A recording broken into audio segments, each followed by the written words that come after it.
అతనికి ఏ కలుగ చేసింది అంటే 4 దిక్కులు అతనికి నెమ్మది కలుగ చేసింది. తన చుట్టుపక్కల శత్రులందరి మీద విజయమిచ్చింది. హల్లెలూయా. అవును ప్రియ దేవుని బిడ్డ, నువ్వు ఎంతైతే దేవుని సన్నిధిలో ఉంటావో, ఎంతైతే దేవుని సన్నిధిలో కనిపెడతావో, ఎంతైతే ప్రార్థన చేస్తావో, ఎంతైతే ఉపవాసం ఉంటావో, ఎంతైతే దేవునికి నీవు అప్పగించుకుంటావో, అప్పుడు దేవుడు ఏం చేస్తాడంటే దేవుడు నీకు రాబోతున్న కాలం అంతా కూడా విజయం ఇస్తాడు. రాబోతున్న కాలం అంతా నెమ్మదిస్తాడు. మనం చేసింది ఎప్పుడు అర్థం కాదు. దేవుని కొరకు ఏదైతే చేస్తున్నావో అది తప్పకుండా అద్భుతమైన కార్యాలు జరుగుతాయి. బైబిల్లో మనం చూస్తాం 40 దినాలు ఉపవాసం వాళ్ళు మనకి ఎంతమంది కనబడతారో? 3 కనబడతారు. మోసే కదా, మోసే 40 దినాలు ఉపవాసం ఉన్నాడు. ఎందుకు 40 దినాలు ఉపవాసం ఉన్నాడు? 40 దినాలు ఉపవాసం ఉన్నాడు కనుకనే 10 ఆజ్ఞలను తీసుకుని రాగలిగాడు. ప్రజలు ఎలా ఉండాలి, ధర్మశాస్త్రాన్ని తీసుకొచ్చాడు, న్యాయాన్ని తీసుకొచ్చాడు, దేవుని శాసనాన్ని తీసుకొచ్చాడు. ప్రజలు ఏమి చేయాలి, ఏమి చేయకూడదు అన్ని కూడా 40 దినాల ఉపవాసం ముందే వచ్చాయి బయటికి. దేవుని మందిరం ఎలా కట్టాలి, ప్రజలు ఎలా ఆరాధన చేయాలి, ప్రజలు ఎలా దేవునికి దగ్గరగా ఉండాలి, ఏది చేయాలి ఏది చేయకూడదు అన్ని కూడా 40 దినాల ఉపవాసం ముందే బయటకు వచ్చాయి. హల్లెలూయా. తర్వాత ఏలియా చూడండి, ఏలియా 40 దినాల ఉపవాసం ఉన్నాడు. అంటే దేవుని దూత ఇచ్చిన ఆహారం తిని 40 దినాలు అతను యాత్ర చేశాడు, భోజనం చేయకుండా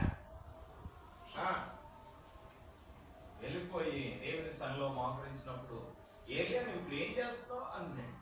అప్పుడు ఏమన్నాడు ఏలియా, అయ్యా ఇశ్రాయేలు ప్రజల్లో రోషము కలిగిన సేవకుడిగా నేను ఒక్కడే ఉన్నాను, అందరూ కూడా విగ్రహాలు అయిపోయారు, నీకు దూరం అయిపోయారు, నేను ఒక్కడే మిగిలాను అన్నాడు. అప్పుడు దేవుడు ఏమన్నాడు, నీవు ఒక్కడికే కాదు నీకంటే ఇంకా 7,000 మంది ఉన్నారు అన్నాడు. హల్లెలూయా. 7,000 మంది ఉన్నారు. ఏలియాకే తెలియదు. చూసారా, ఏలియా ఎంత భక్తుడైనా, ఏలియా జరగబోతున్న విషయాలు చెప్పిన గొప్ప ప్రవక్త అయినా సరే, ఇంకా ప్రజల్లో కనపడని గుప్తముగా ఉన్న దేవుని బిడ్డలు 7,000 మంది ఉన్నారు, ఏలియాకే తెలియదు. బయలుపరిచాడు. రెండో దాని తర్వాత ఏలియా తర్వాత ఎలీషా సేవ ఎలా ఉండబోతుందో దేవుడు చూపించాడు. అతను అభిషేకించమని చెప్పాడు కనుక రాజ్యాలు ఎలా ఉంటాయి దేవుడు చూపించాడు. ఏ రాజు పరిపాలించబోతున్నాడు, ఆ పరిపాలన ఎలా ఉండదు కూడా తెలియపరిచాడు. ఇవన్నీ ఎక్కడి నుంచి వచ్చినవి? ఉపవాసం నుంచి వచ్చాయి. హల్లెలూయా. యేసు ప్రభువుని చూడండి, యేసు ప్రభువుని ఉపవాసం ఉన్నారు. 30 సంవత్సరాలు రాగానే ఉపవాసం ఉన్నారు. సేవ ప్రారంభించడానికి ముందే ఆయన 40 దినాలు అరణ్యంలో ఉపవాసం ఉన్నారు. ఆత్మ చేత కొనుక్కోబడిన ఉపవాసం ఉన్న తరువాత ఆయన సేవ ప్రారంభించడానికి ముందే 40 దినాలు ముగించుకునే సమయానికే మొట్టమొదటిగా ఎవరు రావాలి చెప్పండి? దేవుని స్వరం వినాలి. 40 దినాలు ఉపవాసం ఉన్న ఆయన ఏమాలే, ఈయన నా ప్రియ కుమారుడు, నీ అందరూ నేను ఆనందిస్తున్నాను అని దేవుని స్వరం వినాలి. కానీ ఎవరు స్వరం వింటున్నాడు? ఇక్కడ సాతాను స్వరం వింటాడు. 40 దినములు 40 రాత్రులు ఉపవాసం ఉండిన పిమ్మట ఆయన ఆకలి కొనగా సాధకులు ఆయన యొద్దకు వచ్చి, నీవు దేవుని కుమారుడవైతే ఈ రాళ్లను రొట్టెలగునట్లు ఆజ్ఞాపించుమనెను. హల్లెలూయా. కనుక యేసు ప్రభువారు ముగించుకునే సమయానికి ఎవరు వచ్చారంటే సాతాను వచ్చింది, శోధించింది. అయినా సరే సాధులను జయించాడు యేసు ప్రభువారు. హల్లెలూయా. సాధన ఏం చేయాలి? మనము జయించే వారు ఉండాలి. నిరాశ చెందిపోకూడదు, బలహీనం అయిపోకూడదు, జయించాలి. సాధన సహించువాడు ధన్యుడు. నీవు ఎంత జయిస్తావో అంత ధన్యత నీకు వస్తుంది. ప్రతి దాన్ని ఎదుర్కోవడానికి నిలబడగలగాలి, ముందుకు వెళ్ళగలగాలి. అప్పుడే దేవుని కార్యాలు జీవితాల్లో చూడగలిగాం. బలహీనం అయిపోకూడదు. సమస్యలు శోధనలు అన్ని వస్తాయి కుటుంబాల్లో. ప్రియ దేవుని బిడ్డలారా, కనుక అన్నింటినీ జయించాలంటే ఉపవాస ప్రార్థన ఎంతో మనకి బలాన్నిస్తుంది, ఎంతో ధైర్యాన్ని ఇస్తుంది. హల్లెలూయా. కనుక ఈ 40 దినాలు చక్కటి ఆరోగ్యం కలిగింది మీకు. ఈ 40 దినాల్లో నాకు బలహీనత ఉందని ఎస్తేనే చెప్పలేదు, లేకపోతే ఏ పేరు జ్యోతి కూడా అనలేదు కదా. దానికి ముందు అయితే నాకు ఈ బలహీనత లేకపోతే కూర్చోలేనండి అని కూర్చి లేకపోతే ఆ డాక్టర్ పని చేయలేదండి, ఇంకో డాక్టర్ అన్న వేస్తే, ఇలాగా ఆలోచనలు ఉంటాయి. కానీ ఉపవాసం ఉన్నప్పుడు ఏం జరిగింది? స్వస్థత కలిగింది. మీ మొక్కలు ప్రకాశిస్తున్నాయి, ఉన్నాయి, మీ మాట తీరు బాగుంది, మీ పద్ధతులు బాగున్నాయి, సమాధానం లేదు సమాధానం వచ్చేసింది కదా, నెమ్మది వచ్చేసింది. మీ కేక వినపడలేదు 4 దినాలు, అరుపులు వినపడలేదు. ఎంత అద్భుతం! ఎంత మార్పు ఉంటుందో ఉపవాసంలో. ఇంకా దేవుడు అద్భుతం చేస్తాడు. యేసు ప్రభు 40 దినాలు మొట్టమొదటి సాతాను జయించాడు. తర్వాత ఆయన చేసిన సేవ 3.5 సంవత్సరాల సేవ ఎన్ని వేల సంవత్సరాలు ఆయన నిలుచుండిపోయింది.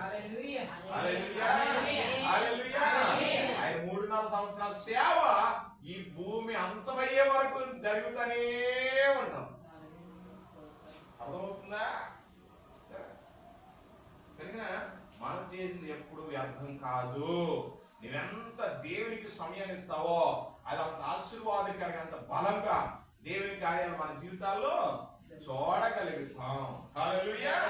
కనుక దేవునికి యథార్థముగా నమ్మకమైన వాడిగా, దేవునికి ఇష్టడుగా, ఇష్టానుసారైన ఒక మనుషుడని దావీదు గురించి రాయబడింది. అపోస్తలుల కార్యం 13:22 స్పష్టంగా రాయబడింది. నా ఉద్దేశం నెరవేర్చువాడు అని దావీదు గురించి రాయబడిన ఆ దావీదు రాజ్యాన్ని పరిపాలిస్తున్నాడంట. 3 సంవత్సరాలు కరువు వచ్చేసింది. 7వ అధ్యాయం మనం చూసాం. ఏమొచ్చింది? నెమ్మది వచ్చింది. 4 దిక్కుల నెమ్మది కలిగింది. 4 దిక్కుల ఆ యొక్క శత్రువుల మీద విజయం వచ్చింది. ప్రశాంతంగా ఉంది, బాగుంది కదా అనుకునే సమయానికి ఏమొచ్చింది? ఇక్కడ 3 సంవత్సరాలు దావీదు కాలంలో 3 సంవత్సరాలు విడవకుండా కరువు కలుగక విడిచిపెడతలేదు. అది 3 సంవత్సరాలు దావీదు నీతిమంతుడే కాదా? దేవుని ఇష్టానుసారుడు, యథార్థవంతుడు దేశాన్ని పరిపాలిస్తుంటే ఎంత బాగుండాలి రాజ్యం. కానీ విడవకుండా 3 సంవత్సరాలు కరువు వచ్చింది. అప్పుడు దావీదు దేవుని సన్నిధిలో మొరపెట్టాడు, ప్రభువా ఏంటిది? నేనేం తప్పు చేశాను? ఎందుకు వచ్చింది ఇలాగా? కారణాలేంటి ప్రభువా అని దేవుని సన్నిధిలో దావీదు ప్రార్థన చేస్తే దేవుడు ఏం చెప్పాడు తెలుసునా? ఏం చెప్పాడు దేవుడు? అందుకు యెహోవా ఇలాగ సెలవిచ్చెను, సౌలు గిబియోనీయులను హతము చేసెను గనుక అతని బట్టియు నరహంతులకు అతని ఇంటి వారిని బట్టియు శిక్షగా ఈ కరువు కలిగెను.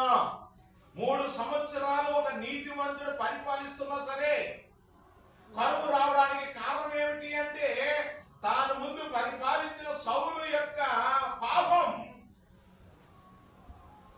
ఇప్పుడు 3 సంవత్సరాల కరువు తీసుకొచ్చింది. నేను వేసుకోని నమ్మకముందు ఒకటి అనేవారు ఆంధ్రలో ఏంటంటే దోమాడ ఏంటన్నది ఆ మాట, దోమాడ ప్రెసిడెంట్ గారు చచ్చి బ్రతకలేదు, చచ్చిపోయి బ్రతకలేదు అంటారు. ఒక దోమాడ కన్నం గారు వారికి సాధించాడంట, చచ్చి సాధించాడంట. అంటే బతుకున్నప్పుడు మనుషుల్ని ప్రసాదం ఉండడం లేదు, చచ్చిపోయాక కూడా ప్రసాదం ఉండడం లేదు కదా, ఒక శాస్త్రం అది. కనుక ఇక్కడ గమనించండి, సౌలు ఉన్నంత కాలం అంతా కూడా దావీదు శ్రమలే. ప్రశాంతత ఉందా? దేశాన్ని విడిచిపెట్టాడు, రాజ్యాన్ని దేశాన్ని విడిచిపెట్టేది. ఎక్కడికో ఫిలిస్తీన్ల దేశంలోకి వెళ్ళి ఉండవలసిన పరిస్థితులు వచ్చినాయి. సౌలు చచ్చిపోయే వరకు రాలేకపోయాడు. సౌలు చచ్చిపోయిన తర్వాత వచ్చి ప్రశాంతంగా దేవుడు ఇచ్చిన ప్రశాంతంగా నెమ్మదిగా ప్రభువా నీకు వందనాలు అయ్యా, పోలే ఇప్పుడన్నా నాకు విశ్రాంతి దొరికింది అనుకుని దావీదు చక్కగా పరిపాలిస్తున్న సమయంలో మరలా కరువు మొదలైపోయింది. ఇప్పుడు సౌలు వల్ల శ్రమ కాదు, కరువు. పంట లేదు, సరైన పంట లేదు, పశువులకు గడ్డి లేదు, ఆహారం లేదు. 3 సంవత్సరాలు అంట అది విడవకుండా 3 సంవత్సరాలు ఎక్కడ విడిచిపెట్టలేదు. లైవ్ గా కరువు వచ్చేసి ఎవరిని బట్టి? చచ్చిపోయిన సౌలుని బట్టి, సౌలు చేసిన పాపం. చేసిందయ్యా? సౌలు ఏం పాపం చేశాడు అంటే అప్పుడు గిబియోనీయులను చంపగలిగిన ఈ అమోనీయులను బట్టి ఏమొచ్చిందంటే ఈ యొక్క ఈ నరహంతకులు అంటే ఎవరు? అతని ఇంటి వారందరూ నరహంతకులే. గిబియోనీయులు అందరూ కూడా యెహోషువ కాలంలో యెహోషువ గ్రంథం 9వ అధ్యాయం మనం చూస్తాం. గిబియోనీయులు యెహోషువ దగ్గరికి వచ్చి 9వ అధ్యాయం 3వ వచనం నుండి 11వ వచనం వరకు వాళ్ళు ఏం చేస్తారంటే బాగా ఎండిపోయిన రొట్లు, చిరిగిపోయిన బట్టలు, బాగా అరిగిపోయిన చెప్పులు వేసుకుని ఎక్కడో దూరానికి పక్కూరులే యెహోషువ దగ్గరికి వచ్చి, అయ్యా మేము చాలా దూరాన్ని ప్రయాణం చేసి మేము వచ్చాం, కనుక మాతో ప్రమాణం చేయండి, వాగ్దానం చేయండి, మీరు ఈ కానాను దేశాన్ని అంతటి మీరు స్వాధీనం చేసుకున్నారు, రాజులను జయిస్తున్నారు, వారి ఇళ్ళు వారి పొలాలు మీరు స్వాధీనం చేసుకుంటున్నారు, మంచిదే. మేమైతే చాలా దూరాన్ని వచ్చాం, మీకు మేము దాసులుగా ఉంటాం, మీకు మేము పనివారిగా ఉంటాం, మీరు ఏ పని చెప్పినా పని చేస్తాం, కనుక మమ్మల్ని బ్రతకనివ్వండి బాబు, మమ్మల్ని చంపేయకండి అని బతిమాలుకుంటే యెహోషువ ఏం చేశాడంట? వాగ్దానం చేశాడంట, మిమ్మల్ని మేము వాగ్దానం చేసి వారికి భోజనం పెట్టి పంపిన తర్వాత ఆ మల్లాడు తెలిసింది పక్కూరు వెళ్ళేవాళ్ళు అది అంటారు ఎందుకు అలా మోసం చేశారు వాళ్ళు పిలిచి అడిగారు, అయ్యా ఎందుకు ఇలా చేశారు మీరు? వాళ్ళు మోసం చేశారంట, అయ్యా మమ్మల్ని క్షమించండి, మమ్మల్ని చంపేస్తారు, మేము భయపడిపోయాం, కానీ మీరు ఏ పని చెప్పినా సరే మేము బ్రతుకుతాం, మీ దగ్గర దాసుల్లో ఉంటాం, సరే మీరు కట్టెలు కొట్టేవారుగా, నీళ్లు మోసేవారుగా, నీళ్లు మాకు పని చేసేవారుగా ఉండండి అని వారికి కొన్ని పనులు ఇచ్చి వాళ్ళని పనివారిగా పెట్టి హల్లెలూయా. అలాంటి దేవుని దాసులు వాగ్దానం చేసి బ్రతికించిన వారిని సౌలు ఏం చేశాడంట? చంపివేశాడు. కలిగిన దేవుని వాగ్దానం తృణీకరింపబడింది కనుక అతను బట్టి తన ఇంటి వారిని బట్టి ఏమొచ్చింది? దారి వచ్చింది. అప్పుడు దావీదు ఏం చేయడు? దేవుడు చెప్తా ఉన్నాడు, ఇప్పుడు ఏం చేయాలి? ఈ కరువు పోవాలంటే ఏం చేయాలి? అప్పుడు గిబియోను దగ్గరికి వెళ్ళాడు, అయ్యా మీ పితలు చంపేశాడు సౌలు గారు, నిజమే, ఇప్పుడు మేము ఏం చేయాలి చెప్పండి, ఇప్పుడు మేము ఏం చేయగలం? మిమ్మల్ని బట్టి కరువు వచ్చిందని దేవుడు అంటున్నాడు, కానీ మేము ఏం చేయాలంటే మీరు ఒక పని చేయండి, ఆ నరహంతకుడైన సౌలు యొక్క కుమారులను 7 మాకు తీసుకొచ్చి అప్పచెప్పండి, వారిని మేము చంపి మాకున్న కోపాన్ని ఆలోచించుకుంటాం అని అమాలేకులు చెప్పినప్పుడు స్తోత్రం హల్లెలూయా. అప్పుడు దావీదు ఏం చేశాడంట? 7 కుమారులు అంటే సౌలు ఉపపత్ని ఒక ఆమె ఉంది, ఆమె పేరే రిస్మా కదా, ఆమెకి 2 కొడుకులు తీసుకుని వచ్చేసారు. తర్వాత సౌలు యొక్క పెద్ద కుమార్తె మేరాబుకి 5 కుమారులు, వారు 5 వీళ్ళిద్దరు తీసుకుని వచ్చి ఈ అమాలేకులకు ఇచ్చేసినప్పుడు గిబియోనులు ఏం చేశారండి? వారిని కొండ మీదకి తీసుకెళ్లి కొండ మీద వారిని ఉరివేసి చంపేసి. హల్లెలూయా. అర్థమవుతుందా? చంపేసిన తరువాత కరువు దేవుని బిడ్డలు గమనించండి, కొన్నిసార్లు పాపం కరువుగా పనిచేస్తుంది, పాపం మనశ్శాంతి లేకుండా చేస్తుంది, పాపం మనకి శోధన తీసుకొస్తుంది, పాపం మనను ప్రశాంతత లేకుండా చేస్తుంది, పాపం మన జీవితాలకి పట్టి పీడించే ఒక శోధనలాగా మనను ఎంతో వెంటాడుతూ ఉంటుంది. దాని నుండి జయం పొందాలి అంటే ఒకటే మార్గం, ఉపవాసము, 2 ప్రార్థన. హల్లెలూయా. నీవెంతగా దేవుని సన్నిధిలో ప్రార్థన చేస్తావో, నీవెంతగా దేవునికి సమర్పించుకుంటావో, నీవెంతగా దేవుని సన్నిధిలో ఉపవాసులు కనిపెడతావో, అప్పుడు దేవుని కార్యాలు అద్భుతాలను చూడగలుగుతావు. ఉపవాసం ఎప్పుడు అర్థం కాదు. ఈ రోజున గ్యాస్ట్రిక్లు, ఈ రోజు నడుము నొప్పులు, ఈ రోజు రకరకాల బలహీనతలు, షుగర్లు, బీపీలు ఉన్నాయి కనుక చాలా మంది ఉపవాసాలు ఉండలేకపోతున్నారు. కానీ దేవుని బిడ్డలారా, ఉపవాసం అనేది అనేకమైన అద్భుతాలు మన జీవితాల్లో చూడగలుగుతాం. మనకు దైవజనుడు వచ్చి వారు ఏలిసాగా గుర్తుందా, మనకి బలకలు వచ్చి క్లాస్ కూడా పెట్టేవాడు, చూసారా? ఒకసారి పెద్ద మొన్న బాప్టిస్ట్ చేసిన పెద్ద మీటింగ్ పెట్టాం, ఓపెన్ మీటింగ్, అది స్పీకర్ గా వచ్చారు ఏలిసాగా. ఆయన పోయిన సంవత్సరం 500 రోజుల ఉపవాసం ఉన్నారు. ఎన్ని వందల రోజులు? 500 రోజులు. 500 రోజులు అంటే ఎన్ని నెలలు? 16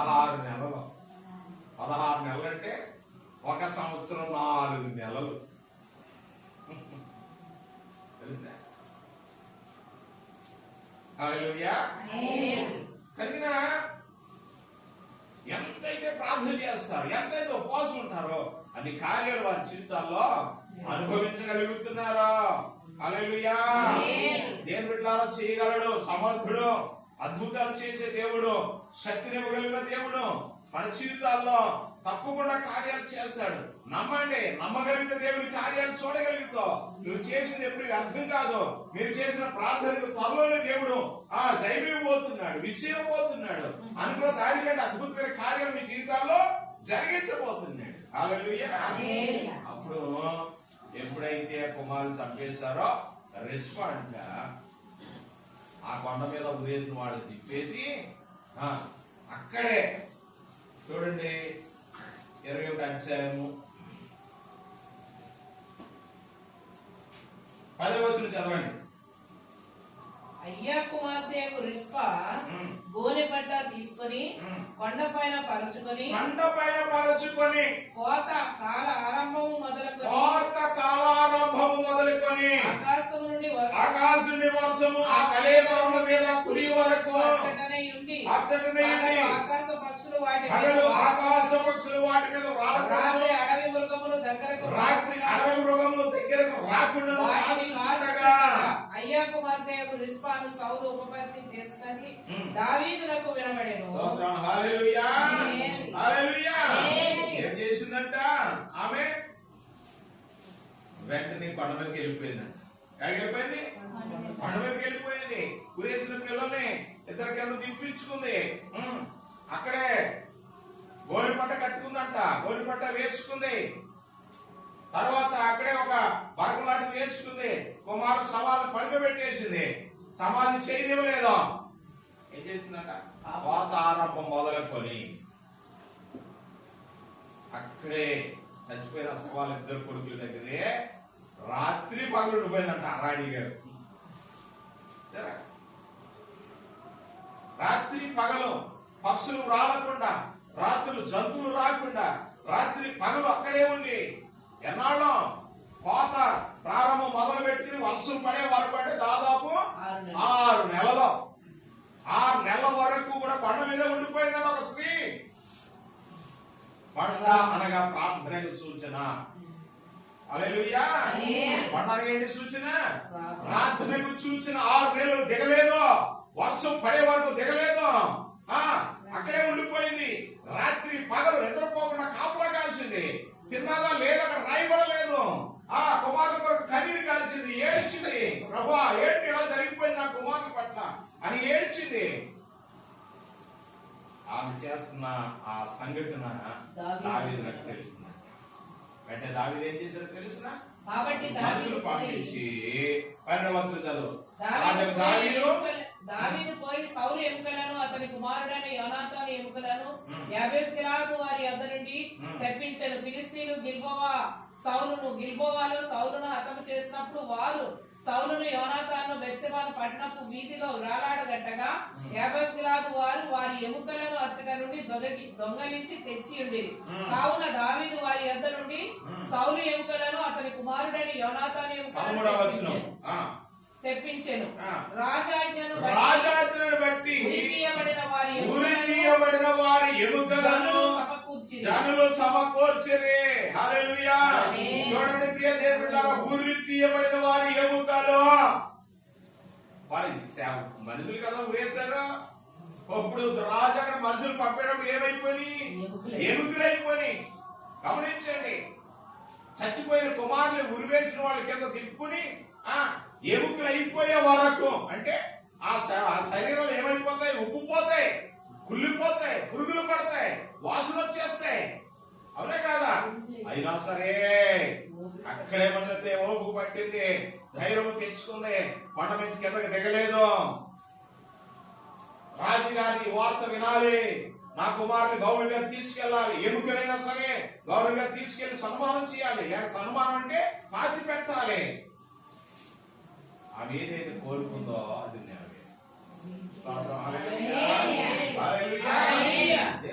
గమనించండి. ప్రార్థన ఎప్పుడు అర్థమో కాదు, ఉపవాసం ఎప్పుడు అర్థమో కాదు.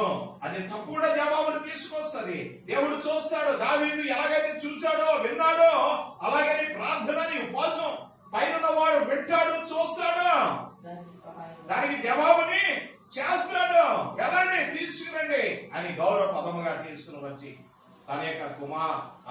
భర్త యొక్క ఎముకలు ఇవన్నీ తీసుకుని వచ్చి ఏం చేశారంట?